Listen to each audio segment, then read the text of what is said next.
রাধে রাধে বন্ধুরা, সবাই কেমন আছো? আশা করি খুব ভালো আছো। আমিও খুব ভালো আছি। তো আবার আরেকটি নতুন ভিডিও নিয়ে চলে আসলাম।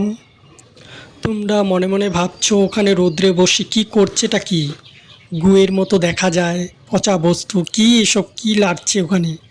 আসলে এসব কিছুই খারাপ বস্তু নয়, এটা ভালো।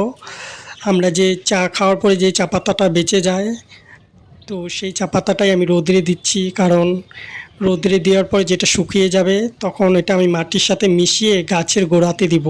গাছের গোড়াতে দিলে গাছটা খুব ভালো হবে, সুন্দর হবে।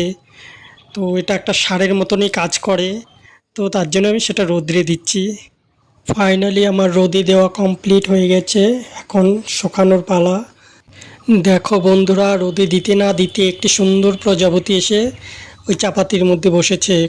তো ভিডিওটা এতটুকুই, দেখা হচ্ছে পরের ভিডিওতে। রাধে রাধে।